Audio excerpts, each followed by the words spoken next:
A few years back, you wrote one of the best pieces I've read in years, and that was about the Rodgers and McCarthy disconnect in Green Bay. I bring it up because I wonder, years ago when you wrote that, what you think of Rodgers now in his predicament or situation and McCarthy being brought back to the Cowboys. Can you just kind of overall contextualize the two of them?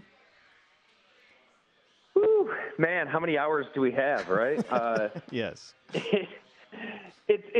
It's always going to ruffle feathers and, pluck emotions when you write a story like that in the moment, because Aaron Rodgers was still the quarterback of the Packers, and he still won 2 more MVPs, and Mike McCarthy, I believe, was looking for a job, and Jerry Jones kind of threw him that life raft. So it was ugly. I mean, that story made nobody look particularly good, but when it comes to the NFL, that's how it goes sometimes. There's good, bad, and a hell of a lot of ugly, and I think that was the case of egos just clashing, where you had a coach in Mike McCarthy who I had players tell me, he would cite his work with Joe Montana, tried to make himself out to be kind of a quarterback guru, and, to a point, he was a good coach. I mean, he did win a Super Bowl, and he did some really good things with Brett Favre before Rodgers, but I don't think Aaron Rodgers ever really respected him.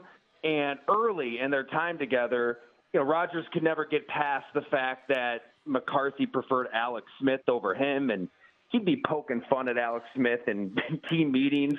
If they're watching film of the Niners, he'd start doing the pea shooter thing. Pew, pew, pew. There's your captain check down, Mike. And then in the games, he would just change plays all the time. He felt he just had no respect really for the plays coming in. I think a lot of times Rodgers had a point.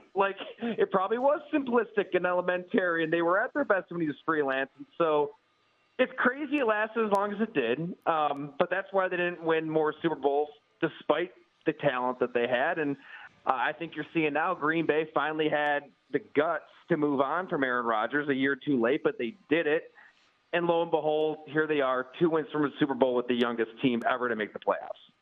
Tyler, if you were the Dallas Cowboys, would you retain Mike McCarthy that has been done, or would you have moved on from him, and why?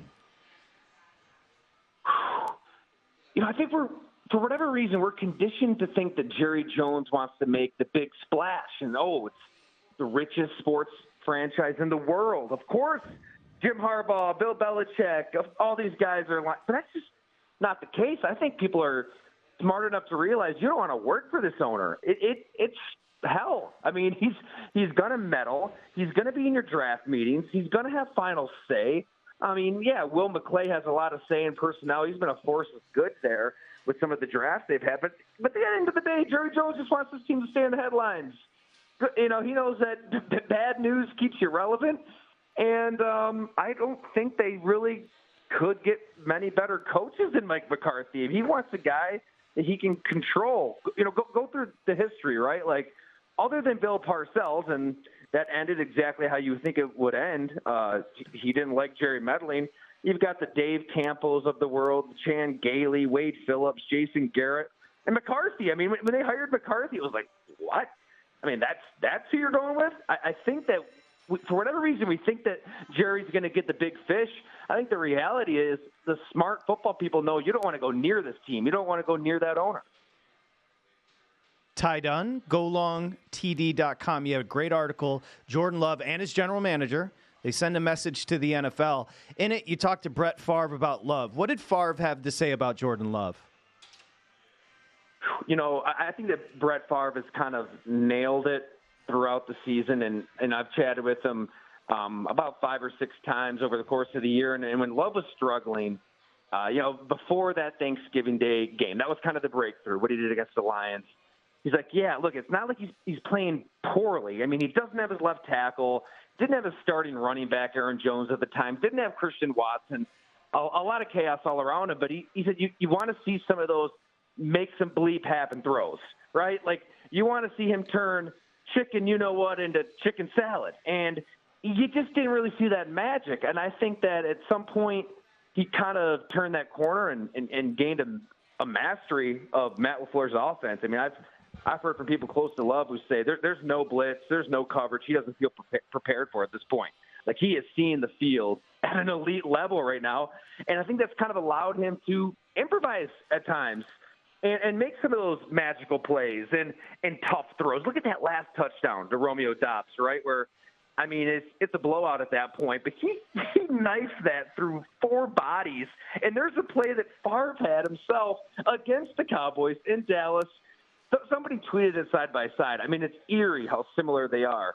So he has kind of found that middle ground of not turning the ball over. He has 1 interception on his last 300 pass attempts while still taking chances.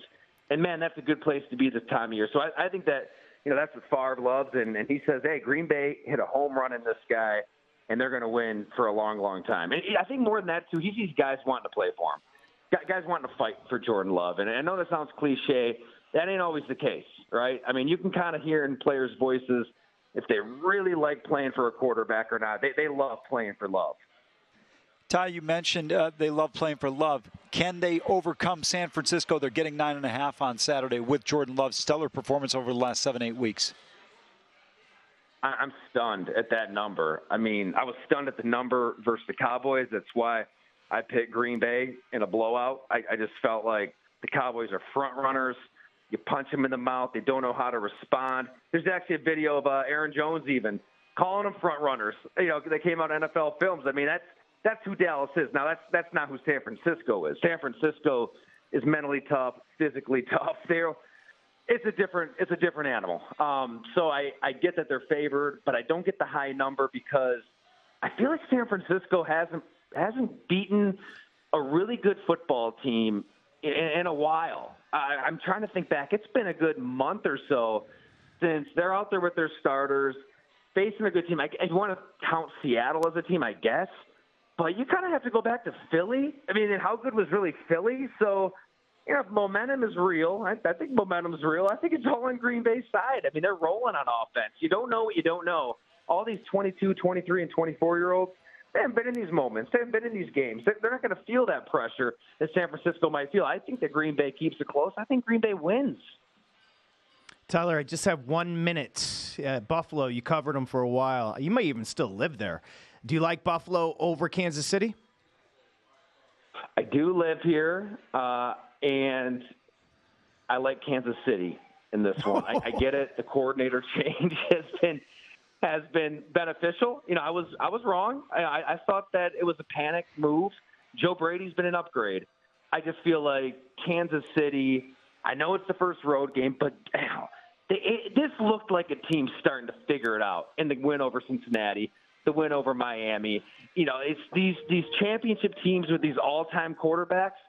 They just win these games. How many games did Tom Brady win on the road, divisional playoff round, conference championship, where everything told you it's a bad matchup, and he just found a way? I feel like Mahomes will just find a way, and his receivers, they won't screw up in this game, which is asking a lot, but I think they win in Buffalo.